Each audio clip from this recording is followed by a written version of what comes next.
ಇನ್ನು ಶಿರಾ ತಾಲೂಕಿನ ನೇಜಂತಿ ಗ್ರಾಮದಲ್ಲಿ ನಡೆದಂತಹ ಕಾರ್ಯಕ್ರಮದಲ್ಲಿ ಇದೀಗ ಟಿಬಿ ಜಯಚಂದ್ರ ಕುಡಿಯುವ ನೀರಿನ ಸಮಸ್ಯೆ ಬಗ್ಗೆ ಪ್ರತಿಕ್ರಿಯೆಯನ್ನು ನೀಡಿರುವಂತದ್ದು.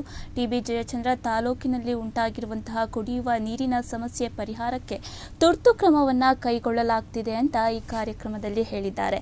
ತಾಲೂಕಿನಲ್ಲಿ 7500ಕ್ಕೂ ಹೆಚ್ಚು ಕೊಳವೆ ಬಾವಿಗಳನ್ನು ಕೊರೆದ ಪರಿಣಾಮ ಅಂತರ್ಜಲ ಮಟ್ಟ ಭಾರಿ ಪ್ರಮಾಣದಲ್ಲಿ ಕುಸಿದಿದ್ದು ಹಲವು ಗ್ರಾಮಗಳಲ್ಲಿ ಕುಡಿಯುವ ನೀರಿನ ಅಭಾವ ಉಂಟಾಗಿದೆ.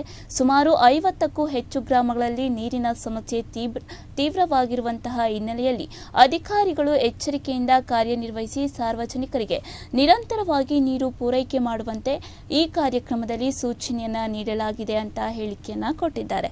ಇನ್ನು ಗೌಡಗೆರೆ ಹೋಬಳಿ ಭಾಗದಲ್ಲಿ ಕುಡಿಯುವ ನೀರಿನ ಸಮಸ್ಯೆ ಹೆಚ್ಚಾಗಿ ಕಂಡು ಬಂದಿರೋದ್ರಿಂದ ಭೂತಕಾಟನಹಳ್ಳಿ ಹಾಗೂ ಸಂಗಮೇಶ್ವರ ಬ್ಯಾರೇಜ್ಗಳಿಗೆ ಅತಿ ಶೀಘ್ರದಲ್ಲಿಯೇ ನೀರು ಹರಿಸಿ ಅಂತರ್ಜಲ ಮಟ್ಟ ಹೆಚ್ಚಿಸುವಂತಹ ಕೆಲಸವನ್ನ ಕೈಗೊಳ್ಳಲಾಗುವುದು ಅಂತ ಶಾಸಕ ಟಿಬಿ ಜಯಚಂದ್ರ ಈ ಕಾರ್ಯಕ್ರಮದಲ್ಲಿ ಭರವಸೆಯನ್ನ ನೀಡಿದ್ದಾರೆ. ಇನ್ನು ಈ ಯೋಜನೆ ಜಾರಿಯಾದಲ್ಲಿ ಹೋಬಳಿ ವ್ಯಾಪ್ತಿಯ ಗ್ರಾಮಗಳಿಗೆ ನೀರಿನ ಸಮಸ್ಯೆ ನಿವಾರಣೆಯಾಗುವ ನಿರೀಕ್ಷೆ ವ್ಯಕ್ತವಾಗಿರುವಂತದ್ದು. ಈ ಬಗ್ಗೆ ಟಿಬಿ ಜಯಚಂದ್ರ ಮಾತನಾಡಿದ್ದಾರೆ, ನೋಡೋಣ. ಈ ಮಾಯಾಮಂತ್ರ ಮಾಡೋ ಜನ ಬೇರೆ ಇರ್ತಾರೆ. ನಾನು ಮಾಯಾಮಂತ್ರ ಮಾಡಲ್ಲ, ವಾಸ್ತವಿಕವಾಗಿ ಯೋಜನೆಗಳನ್ನು ಅನುಷ್ಠಾನ ಮಾಡ್ತಕ್ಕಂಥದ್ದು. ಶಿರಾ ತಾಲೂಕಿನಲ್ಲಿ ಯಾವ ನದಿಗಳಿಲ್ಲ. ನಮ್ಮದು ರೈನ್ ಶಾಡೋ ಏರಿಯಾ ಅಂದರೆ ಮಳೆ ಬರದೇ ಇರತಕ್ಕಂಥ ಪ್ರದೇಶ ಆಗಿದೆ. ಹೋದ ವರ್ಷ 5 ದಿವಸ ಮಳೆ ಬರಲಿಲ್ಲ, ಆದರೆ ಹೇಮಾವತಿ ನೀರು ತರೋವಂಥ ಕೆಲಸವನ್ನು ಮಾಡಿದ್ವಿ.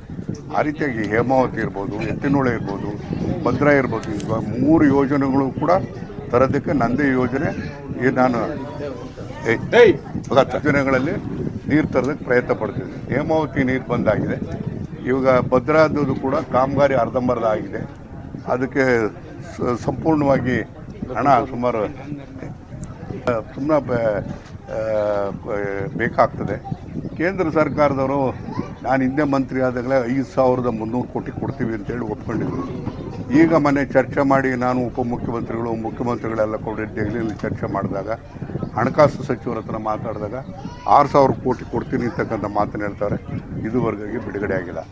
6000 ಕೋಟಿ ಬಂದರೆ ಇನ್ನು 6 ತಿಂಗಳಲ್ಲಿ ಶಿರಾದ ಎಲ್ಲ 65 ಕೆರೆಗೂ ಕೂಡ ನೀರು ಬರುತ್ತದೆ.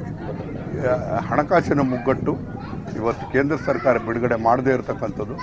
ನಾವು ಅದನ್ನೇ ಯೋಜನೆನ ಬರ್ತದೆ ಅಂತೇಳಿ ಮಾಡಿರ್ತಕ್ಕಂಥದ್ದು.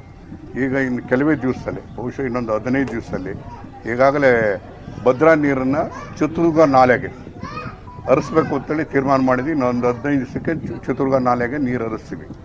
ನಮ್ಮದು ಬರ್ತಕ್ಕಂಥದ್ದು ತುಮಕೂರು ನಾಲೆ ಅಂತಕ್ಕಂಥದ್ದು ಯಾವಾಗ ಆಗಿದ್ದು ಅಂತಂದರೆ ಚಿತ್ರದುರ್ಗದ್ದು ಮೊದಲೇ ಇತ್ತು. ತುಮಕೂರು ನಾಲೆ ಅಂತ ಮಾಡಿದ್ದು ನಾನು ಸಿದ್ದರಾಮಯ್ಯನವರು ಕೂತು ಯೋಚನೆ ಮಾಡಿ ತುಮಕೂರು ನಾಲೆ ಮಾಡಿದ್ದು. ತುಮಕೂರು ನಾಲೆಯಲ್ಲಿ ಎಲ್ಲಿ ಅಂತಂದರೆ ಇವತ್ತು ತರೀಕೆರೆ, ಕಡೂರು, ಹೊಸದುರ್ಗ, ಹಿರಿಯೂರು ಮತ್ತು ಚಿಕ್ಕನಾಯಕನಹಳ್ಳಿ, ಶಿರಾ 6 ತಾಲೂಕಿಗೆ ನೀರು ಕೊಡ್ತಕ್ಕಂಥ ಯೋಜನೆಯನ್ನು ನಾವು ಮಾಡಿದ್ದು. ಕಾಮಗಾರಿ ಇವತ್ತೆಲ್ಲ ಮುಗಿದಿದೆ. ಸುಮಾರು 800-900 ಕೋಟಿ ಬಿಲ್ಗಳು ಪೆಂಡಿಂಗ್ ಇದೆ. ಕಾಮಗಾರಿ ಮುಂದುವರೆದಿದೆ.